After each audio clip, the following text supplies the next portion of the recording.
मैंने पहले मुझे फोन किया था कि अभी भी हमें जो है ढंग से मना है, लेकिन जब हमने कांटेक्ट किया तो मोर्चे सारी यहाँ थे नहीं। आशा हमारी जो 1 महीने पहले इस कुमाऊं विद्यालय के जो बीडी पांडे हैं का स्थापना 18 चार्ल्स हॉक ने की स्थापना की थी और क्रॉसवेट के नाम से ये हॉस्पिटल चली थी। वो एक दिन है तो अब जो हमारे डॉक्टर पुनेरा साहब इसमें जो है और डॉक्टर भगवान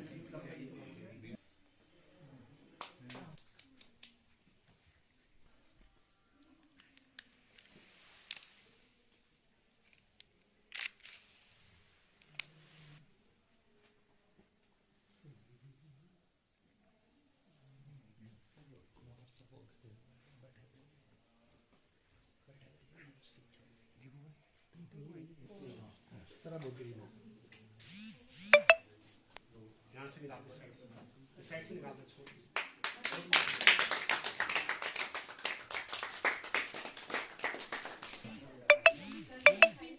अब इस स्थापना दिवस के अवसर पर all staff, nursing officers, media partners, मेरा नाम कमला कलकुड़िया है। मैं B D Pandey school of nursing की जन्म तृतीय वर्ष की छात्रा हूँ। आज मैं आप सभी लोगों के सामने में जो हमारे इस हॉस्पिटल का इतिहास है उसके बारे में बताना चाहूंगी। सबसे पहले मैं बद्रीदत्त पांडे जी के लिए कहना चाहूंगी कि मंजिलें टपकती नहीं आसमान से, ना ही रास्तों पर घूमा करती हैं। मंजिलें टपकती नहीं आसमान से, ना ही रास्तों पर घूमा करती हैं। अगर हौसले हो बुलंद तो स्वयं कदम चूमा करती हैं। अगर हौसले हो बुलंद तो स्वयं कदम चूमा करती हैं। जैसा कि सर ने हमें बताया था कि जो हमारा ये हॉस्पिटल है बीडी पांडे, जो अभी जिसे हम बीडी पांडे हॉस्पिटल के नाम से जानते हैं, ये 1894 में इसकी स्थापना की गई थी। उस समय जो हमारे गवर्नर लेफ्टिनेंट जनरल थे चार्ल्स हॉक्स के द्वारा।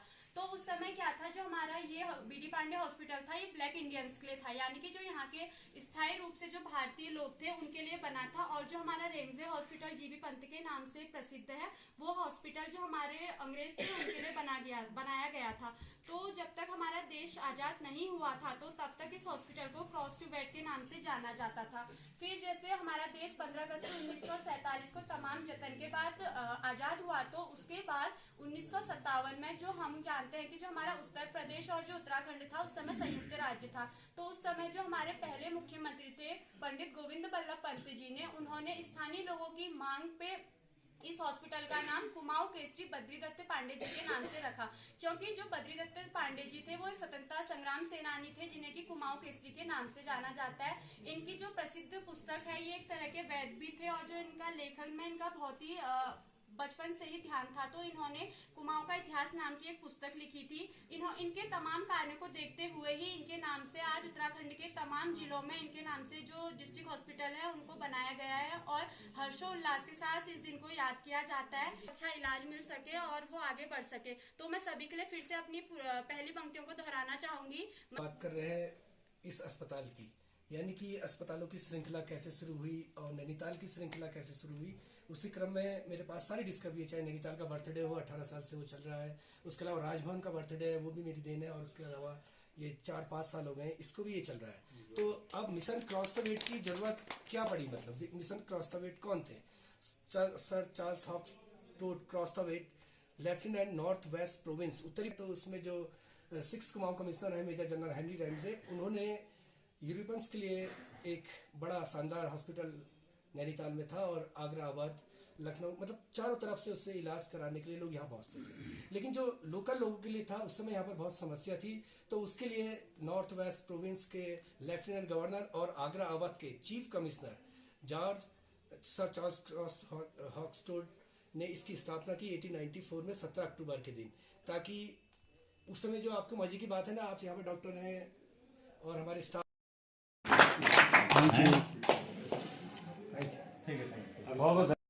कि जो अब क्योंकि बद्रीदत्त पांडे के नाम से हॉस्पिटल बना हुआ था, वो खुद जो है वो जो है वो हरिद्वार में पैदा हुए थे। तो इनकी जो शिक्षा थी वो अल्मोड़ा में हुई थी, मुझसे पढ़े लिखे। लेकिन जब वो 7 साल के थे तो उनके मदर फादर एक्सपायर हो गए थे। उन्होंने जो नैनीताल में भी जब उन्होंने जो शिक्षा ग्रहण किया था, उसके बाद वो देहरादून के वहाँ भी शिक्षक का काम किया था। उसके बाद उन्होंने नौकरी को छोड़ के वो जो एक पत्रकार बन गए थे। फिर वहाँ से वो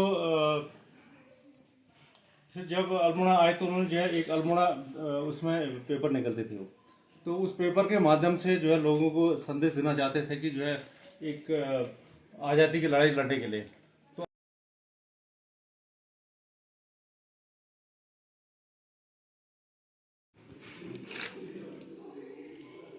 काट दो सर।